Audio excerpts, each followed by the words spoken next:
Brother, intentions play a very important role, but while doing a good deed, often many a thought comes to one's mind. So how to judge which is your intention and how to purify one's intentions? Sister has the question that many times when we do good deeds, there are many intentions that come in your mind. We're not doing any deeds. And many thought comes. Many times waswasas come, many times of the shaitan, some good things. So how do you judge that the intentions are good or bad, or the act you're doing is good or bad? See, as long as the act is concerned, there are guidelines in the Quran and the Sunnah about the act being done, whether it's good or bad. Now, along with this, there may be other ancillary thoughts that may come. For example, a person is doing dawah, and alhamdulillah, he's successful, and the thousands of people coming for his talk. So waswasa may come that, are you doing dawah for fame? Or are you doing it for Allah's sake? This is a question that may come in the mind of any da'i. And many times, then you take a decision, seeing on your actions.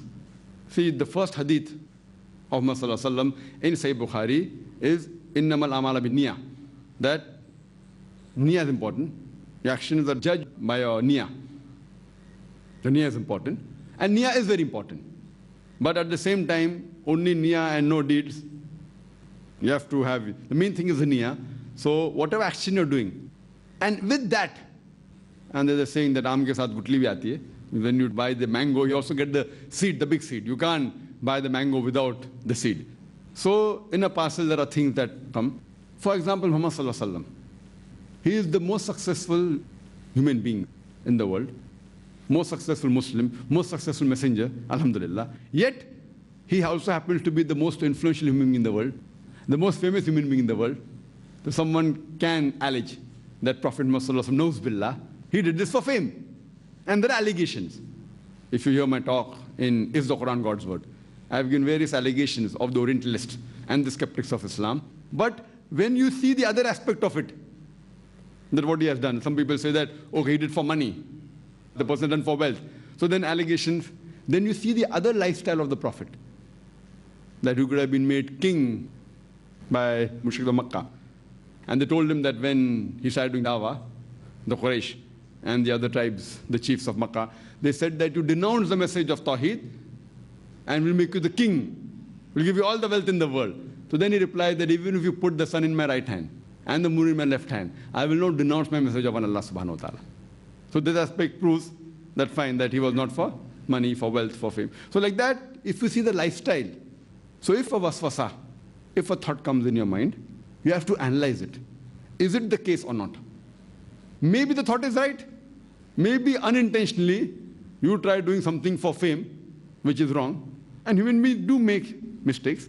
No human being can say that he's perfect. So at that time, you'd see to it that your deed is only for sake of Allah subhanahu wa ta'ala and His Messenger.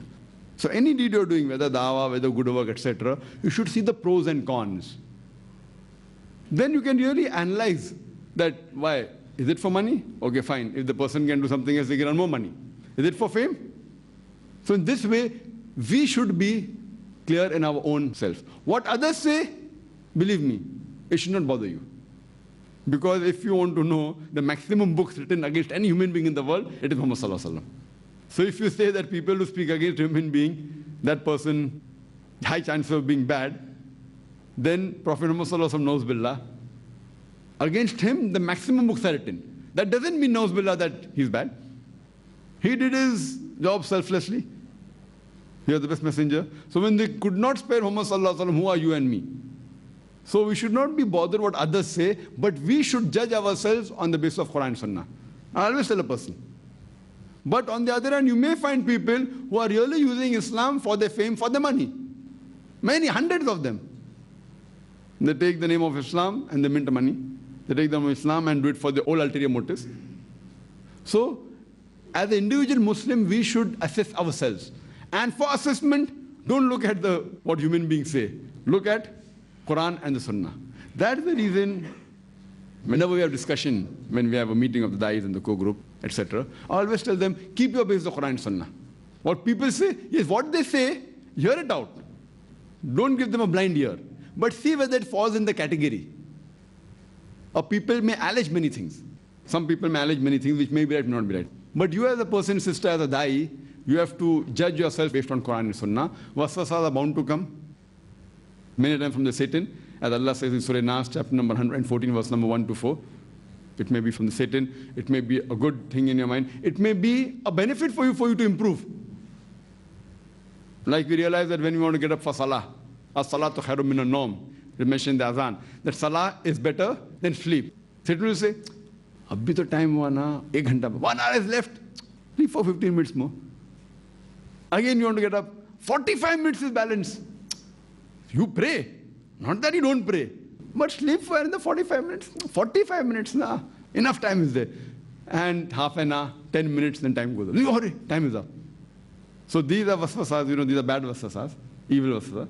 Therefore, Prophet said that pray as early as possible. If you know this hadith very well, the hadith says as early as possible. So then this waswasa will prevent you from faltering. Except for the Isha Salah, where you're awake. So the thing you realize that, and many times that happens, even during office work, we start, do Zohar Salah. It happens with every one of us, whether it be you or with me. And we try, important work is there. The moment the time is up, we should offer Salah. As soon as possible. There may be occasions where, of course, you can delay. The Prophet has given permission, so it's not haram to delay. But it is mustab to pray on time. So these are the guidelines that we have in the Quran and Sunnah. If you follow and give a thought to the action and the deed based on Quran and Sunnah, then you'll know where do you actually stand. Hope that answers the question, sister.